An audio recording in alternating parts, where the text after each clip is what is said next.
1,65,000 करोड़ केवल किसानों के लिए कृषि, पशुपालन, मधुमक्खी पालन और मत्स्य पालन के लिए दिया है। दूसरी तरफ अगर हम देखें, राजस्थान के अंदर जो सरकार है, वर्तमान सरकार, इन्होंने किसानों के लिए 1 भी रुपए का कोई राहत पैकेज नहीं दिया है। वरन उसके अलावा जो उन्होंने डीजल की प्राइस आसपास के स्टेट में सबसे ज्यादा है। और देखा जाए तो जो किसान बिजली से जो अपने खेती करता है उसका जो एक पूर्व में और घरेलू बिजली के बिल माफ। हमारी पहली मांग 6 महीना कोरोना काल के एग्रीकल्चर और घरेलू बिल माफ। दूसरी हमारी मांग है 833 रुपए की, जो सब्सिडी पूर्ववर्ती सरकार ने प्रत्येक बिल के अंदर राज्य सरकार ने समाहित करके सीधी बिल के अंदर सब्सिडी दी, बिजली बिल, हाँ बिजली बिल, उसमें ये राज्य सरकार ने बंद कर। हमारी दूसरी मांग है कि राज्य सरकार 833 रुपए की सब्सिडी वापस पूर्ववर्ती सरकार की तरह उन किसानों के एग्रीकल्चर बिल के अंदर ही इसे देकर अपना बिल इश्यू करें। तीसरी हमारी मांग यकायक स्थायी शुल्क ऐसे बढ़ा के भेज दिए। अब मैं क्षेत्र में गया हूं और आपको रिकॉर्ड चाहिए, मैं आपको रिकॉर्ड बता दूंगा। जो बीपीएल और एपीएल परिवार है जिनके घर में एक बल्ब है, पूर्ण ईमानदारी के साथ कह रहा हूं, किसी प्रकार की कोई राजनीति नहीं, 200 रुपए 300 रुपए का जो बिजली का बिल आता था, उनके बीपीएल परिवार के 1-1 लाख रुपए का 35-35 हजार 50-50 हजार का बिल की पेनल्टी लेके और उन्होंने बिल इश्यू किया, उनके ऊपर बिजली सीट डाली। अब हमें समझ में नहीं आ रहा कि एक बीपीएल एपीएल और एक किसान ये बिल कहां से भरे। और इसके अलावा किसानों के कृषि कनेक्शन पर ताबड़तोड़ बिजली की। हमें मालूम है कि हमारे जमीन के अंदर पानी नहीं है, 3 फेज कनेक्शन है। 3 फेज कनेक्शन के हिसाब से यदि 30 HP की मोटर है तो पानी नहीं निकाल पाती, तो मुश्किल से सिंगल फेज लोग उसको ऑपरेट करते हैं, क्योंकि जीवन तो यापन करना है।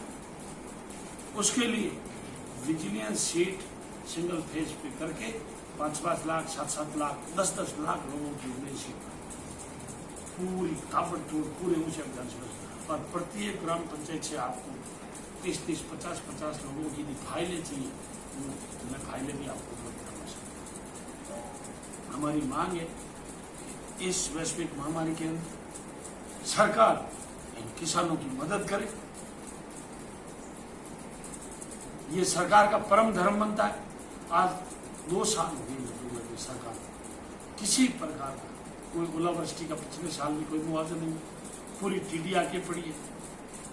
कम से कम यहाँ की स्पेशल विशेष गिरदावरी करवा के और राज्य सरकार रिपोर्ट केंद्र सरकार को भिजवाई, या जो भी जिस नियमानुसार उनको जिस कार्रवाई करनी थी वो उन्होंने नहीं की।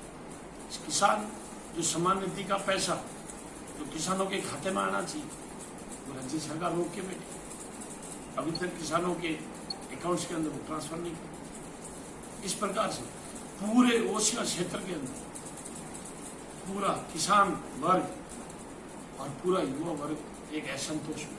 हम राज्य सरकार से मांग कर रहे कि 23 अगस्त को हमारा 24 घंटे का लॉकडाउन, और आप सबको मैं निमंत्रण दे रहा हूं कि किसान वर्ग अपनी स्व प्रेरणा से, खुद की पीड़ा से किसान वर्ग 23 अगस्त को सभी ओसिया की सड़कों पर बैठा के अंदर किसानों की हालात बहुत ज्यादा नाजुक है।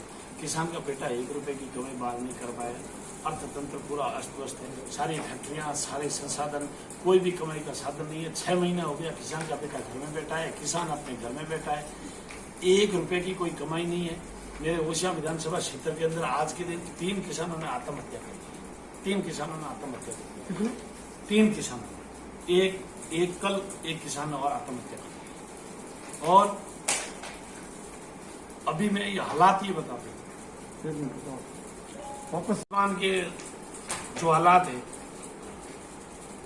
कल एक किसान ने आत्महत्या कर ली, पिछले 2 महीने के अंदर 3 किसानों ने आत्महत्या कर ली। हालात बहुत ज्यादा भयावह है।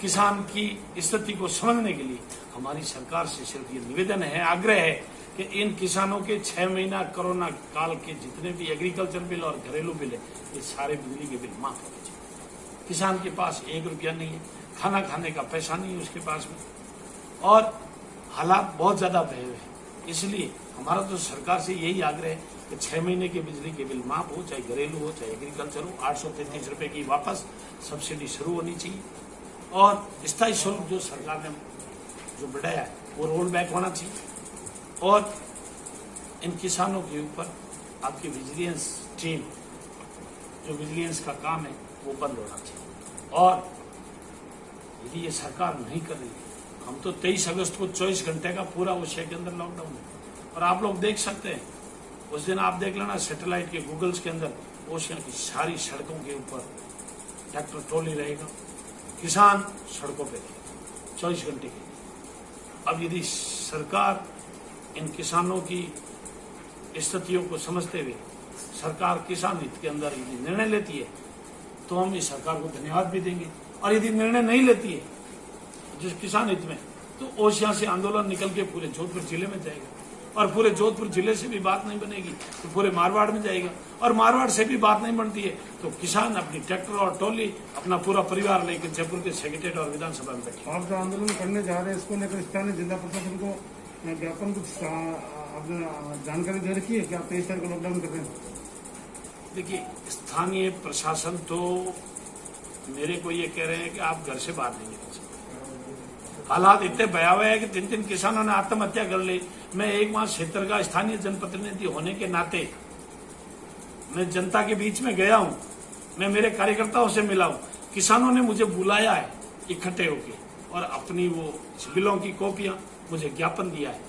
मुझे मजबूर होकर किसानों के बीच में आना पड़ा। स्थानीय प्रशासन ने तो मेरे को घर से बाहर निकलने के लिए भी मना किया है, नोटिस दिया मेरे को। आंदोलन को लेकर आपने कोई ज्ञापन दिया होगा साहब कि हम 23 तारीख को करने जा रहे हैं, उसकी अनुमति देंगे कि नहीं देंगे? बोलेगा मेरे को जैसे ही मैंने स्थानीय प्रशासन को मेरी जानकारी लगी, मैंने स्थानीय प्रशासन को पहले उनको बता दिया कि भाई किसान परेशान है। जब स्थानीय प्रशासन को जब मैं ज्ञापन तो तब दूं कि जब स्थानीय प्रशासन को सारी जानकारी हो गई, तो मेरे को तो घर से बाहर निकलने के लिए रोक दिया, मेरे को नोटिस दिया, 3 नोटिस दिए, फिर इसके बाद मेरे पे मुकदमा दर्ज कर दिया। कोरोना महामारी को लेकर कोविड-19 का आड़ में जब मैं किसानों के बीच में गया तो मेरे पे मुकदमा दर्ज कर दिया। अब मैं इस सरकार से सिर्फ इतना ही एक निवेदन करना चाह रहा हूँ कि आप कोविड-19 के आड़ मत लीजिए। आप होटलों के अंदर बैठे हैं तब कोविड-19 नहीं है, राजभवन में बैठे हैं तब कोविड-19 नहीं है, पूरे भारत के अंदर आप लोकतंत्र बचाओ की रैलियां करो तब आपका कोविड नहीं है। कल एक बहुत बड़े नेता आपके टोंक के अंदर गए हुए थे, हजारों की भीड़ थी और सैकड़ों गाड़ियां थी, वहां कोविड-19 की कोई पालना नहीं हो रही थी। और एक इसी सूबे की मंत्री महिला एवं बाल विकास मंत्रालय जिनके पास में, उन्होंने बहुत बड़ी सरकार की मीटिंग की, उनके आगे कोई कोविड-19 नहीं लगता। सिर्फ सरकार किसानों की आवाज को दबाने के लिए मेरे ऊपर ये मुकदमा दर्ज किया।